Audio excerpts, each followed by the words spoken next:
So this video and the notes on it will kick off our last unit. Like you can see, use this for the first 16 questions on the study guide, and those will be due on Monday, April 27th before midnight.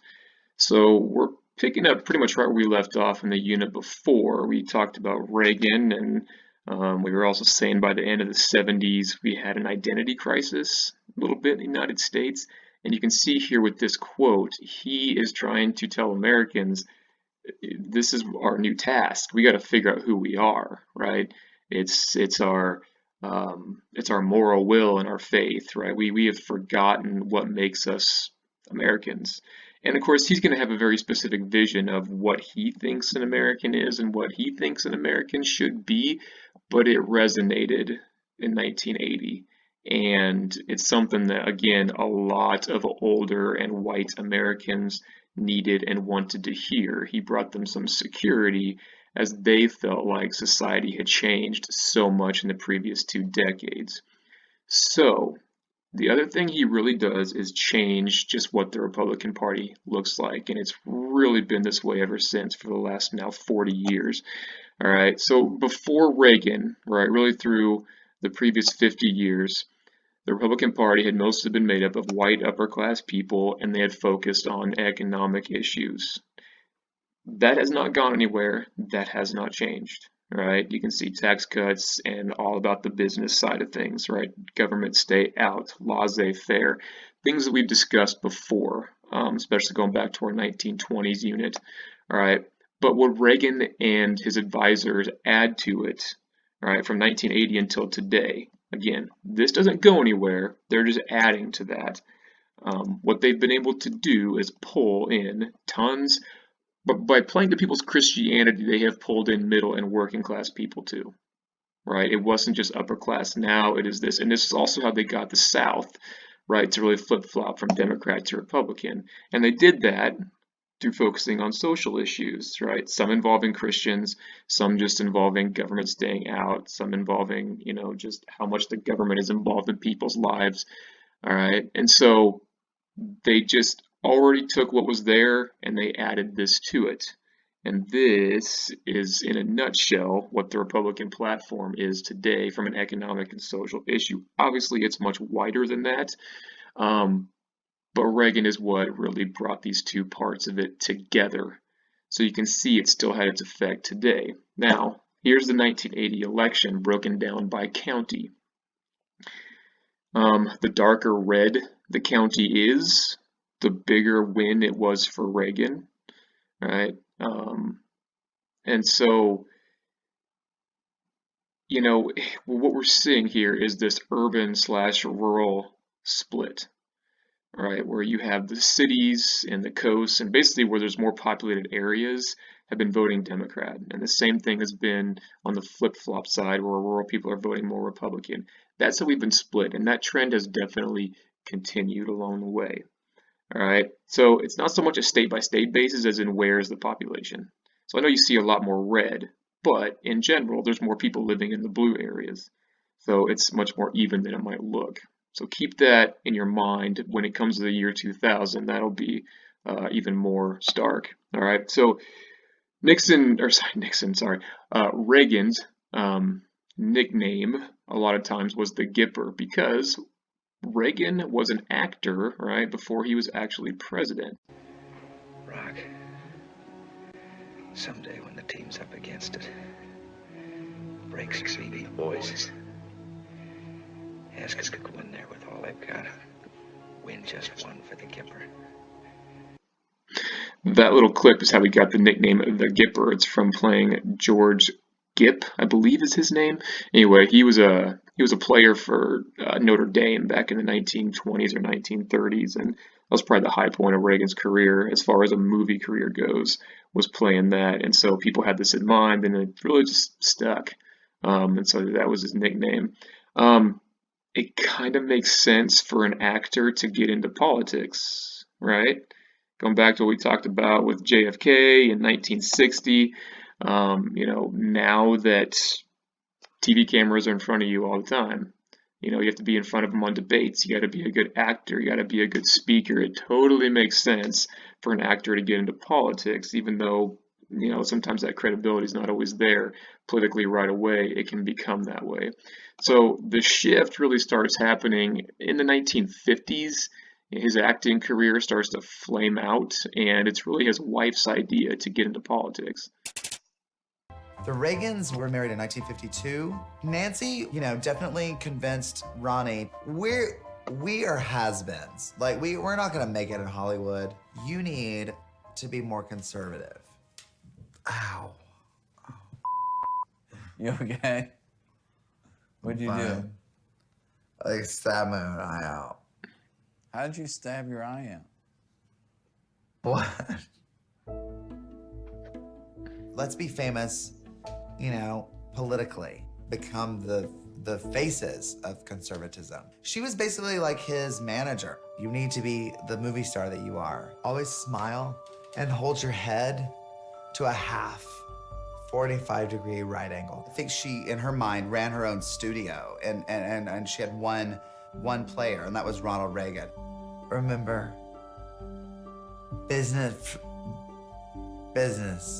So it was 1964. Barry Goldwater was running for president, hyper-conservative, a boring human being. They employed Ronald Reagan, who was this famous, great actor, to give the speech. In the speech, he said, you can either go right or left.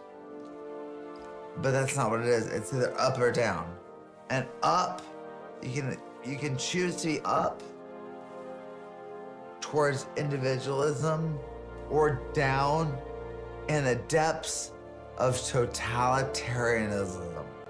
People were like, wow, I need to watch this. He has a chiseled jaw. I trust him. I like this guy. And so and he got very popular with the Republicans. They were not successful actors as actors, but they were incredibly successful actors as politicians. And Ronnie became the governor of California. Nancy was always about being famous on any level. Like, if I'm not gonna be a movie star, I'm gonna be, in the White House.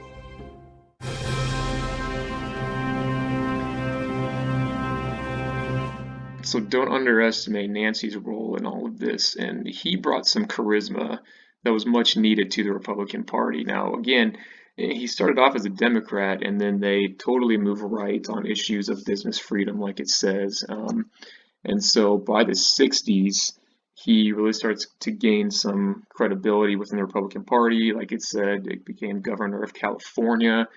And then by 1980, he is the front runner for president, and he wins in a landslide. Going back to, Carter's struggles with the Iran hostage crisis, Reagan's able to just destroy him in that election and walk into the presidency, kind of a hero right away, because on his inauguration day, right, is the day the hostages were freed.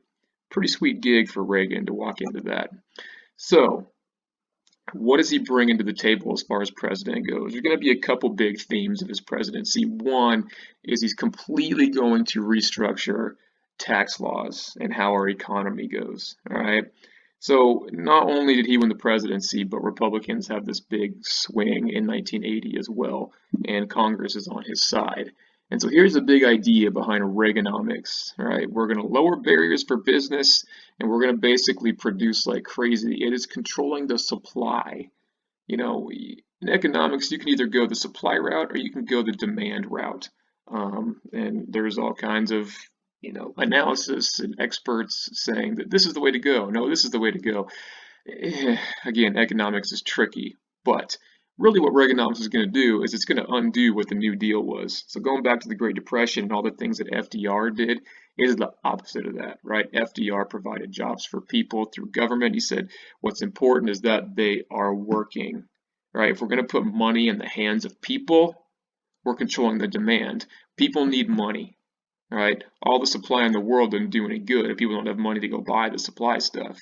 This is the other side of it, saying actually we need to get the heck out of the way. Government should not be providing jobs for people. Government should be staying the heck out of the way. So as part of that, all right, we're going to also slash welfare. We're going to cut food stamps. All right, we're going to cut spending on those things and try to get people back to work. All right, this is definitely the viewpoint that if you're on welfare, why would you go get a job? Again, different philosophies there, okay? Part two, if we're going to cut taxes, and we are definitely going to cut taxes, but it's going to be for the upper class, all right? That's part of the government getting the heck out of their way. They're the ones that can then take those tax cuts, invest in their businesses, and create jobs along the way, right? All right. And also, we need to reduce laws on business practices. All right. The less laws there are, the more innovation there's going to be. All right. The more ingenuity there's going to be. Does this sound familiar? Because it should. All right. This is really the 1920s all over again in 1980. All right, so Reaganomics is controversial in some ways, but it's definitely lasted until today. Like, we're still seeing the effects of it. This is a pretty good. Oh, did it work? Yes, no, maybe. I'm staying out of it. But, all right, it is basically the trickle-down theory done again. All right, so along with that, the massive tax cuts, and for the richest Americans, they go from paying a 70% tax rate down to a 29%. That means a lot less money is coming to the government because they were paying the biggest chunk then, right? So while we're doing that, we are also simultaneously, under Reagan's tax plan and budget, we're spending this much on defense spending. That's a lot of money. That's about $1.5 trillion, okay? And a lot of it was going to hopefully end the Cold War, and this Strategic Defense Initiative, nicknamed because of when it came down the pipe, the Star Wars program, was a big part of it. Here, an artist's projection of the president's vision. Banning into space, a layered defense to protect the country from nuclear devastation. U.S. spy satellites would watch the world below, detect Soviet missiles blasting off, compute the position and speed of each missile, alert battle stations in space, on Earth. The first response, space-based kinetic energy weapons fire high-speed projectiles from hypervelocity guns, intercepting enemy missiles as they are boosted through the atmosphere. Popped up into space, Earth-based nuclear-powered X-ray lasers fire their radioactive rays. Attack rays from land-based excimer lasers are redirected by huge mirrors orbiting in space. Chemical lasers fire beams that burn through the shell of the onrushing missile. Particle beam weapons with pulsing rays join the attack. Still over the atmosphere, the missile bus ejects its cargo, multiple nuclear warheads.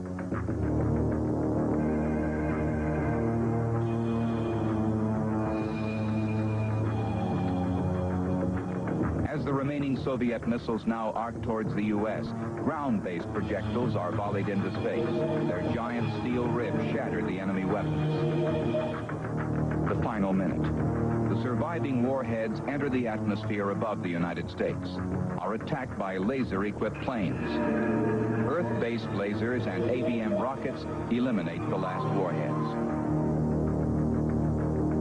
The administration's original claim for the Strategic Defense Initiative was that it would be a perfect.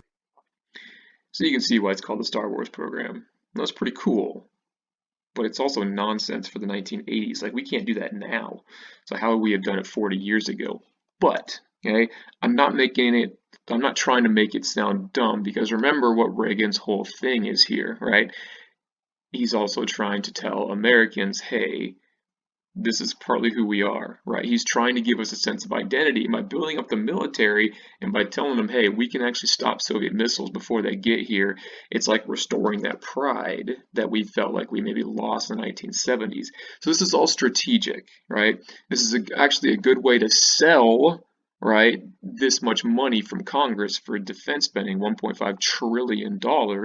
Hey, if we can stop missiles before they get here, why wouldn't we do this? This is the best way now, right? This is not the bang for the buck theory anymore. Let's not build nukes. Let's build defense for their nukes.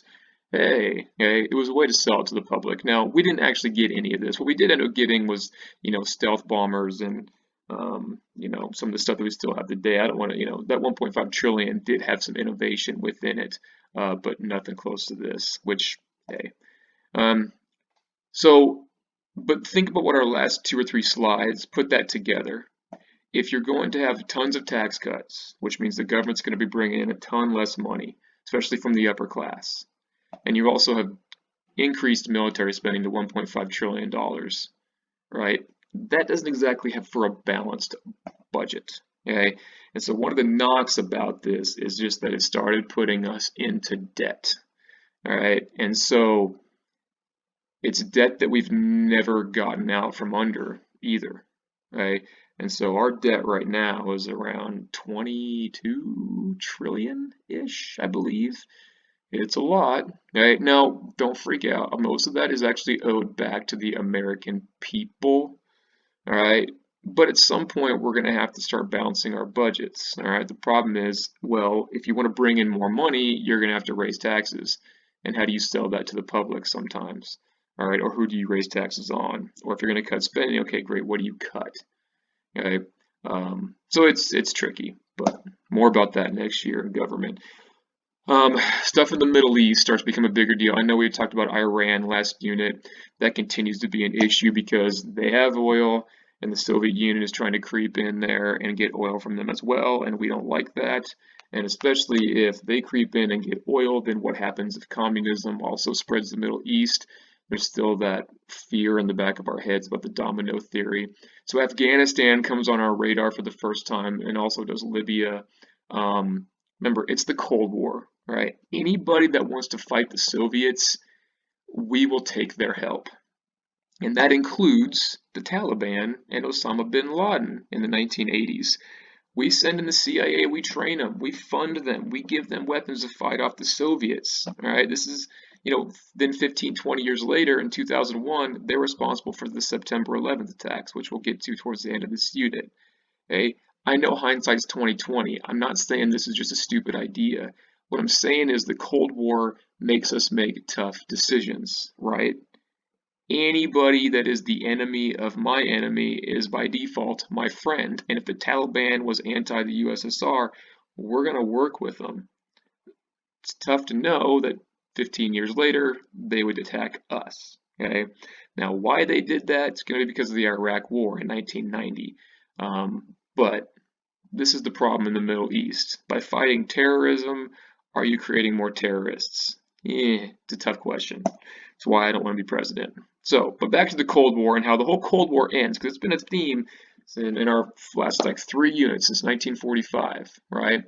So, Soviets were struggling by 1980, and throughout the 80s they're going to be struggling, and really even before that, right? Here's the thing though, their military forces, especially in manpower, was always very impressive, right? They had the most weapons. No, not nukes, we always had more than they did, but everything else, right? Your tanks, your guns, your planes, okay? They always had the most troops because it's a totalitarian regime and they can draft whoever they want and you can't say no, right? Our government has to answer to the public. They don't like a draft. We can't do a draft. And after Vietnam being such a disaster, we'll probably never have a draft again, most likely. All right, and so when we looked at them, this is what we saw, right? We could only see their military strength when we looked at them as a whole.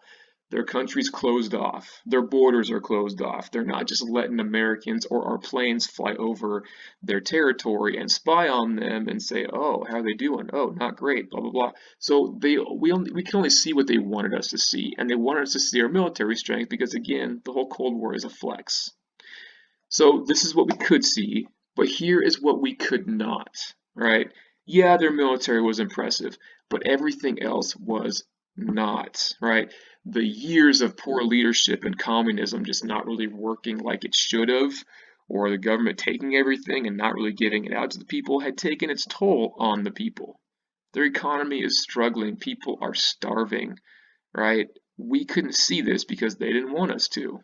So what this led to was what it says down here. We had really been overestimating how powerful the USSR was for a long time by the 1980s. They are weak, they are dying, they are withering away, okay?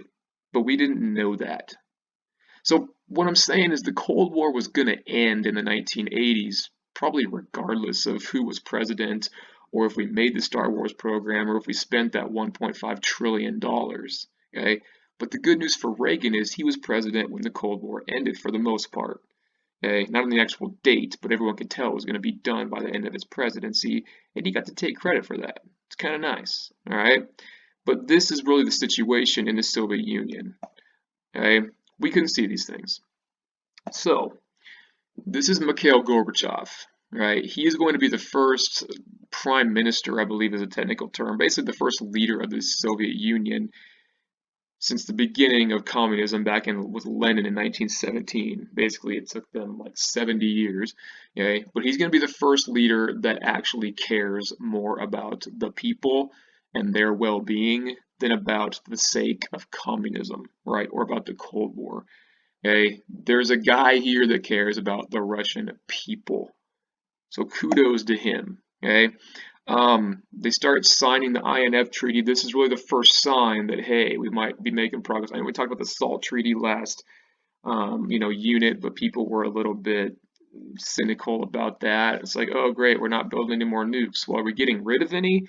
Here in 1987 when we finally agreed to start deactivating them, right? And this policy of glasnost, which is just openness, I believe in Russian, right? That they're going to start interacting. They're going to let people travel. They're going to open up East Germany. They're going to open up their side of Berlin. They're going to let Eastern Europe, like the Ukraine and Bulgaria and a lot of those countries, go. And by 1989, you start having these little revolutions all over Europe, right? Hungary kicks them out and starts their own country over. And they let that happen, right? They let Europeans have those revolutions and they don't shoot them in the streets during their protests.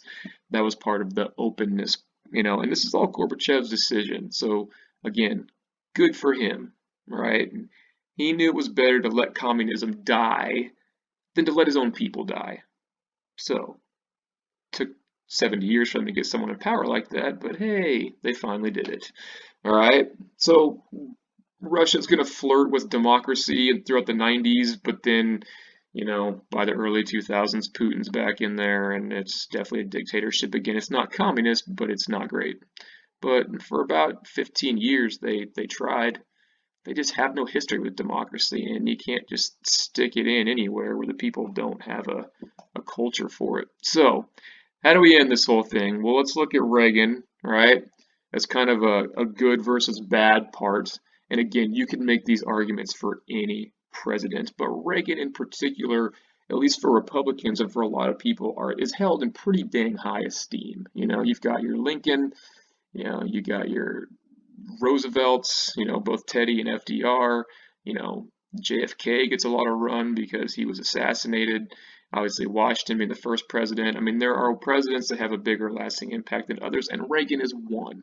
So, if you're a Reaganite, as in someone that just loves the dude, that he's your man, okay, you're going to say, well, he restored our values, he brought back our power, he helped our economy through stagflation, he ended the Cold War. Reagan's the man, right? He gave us that identity back that we had lost in the 70s and reminded us of what it meant to be an American, all right?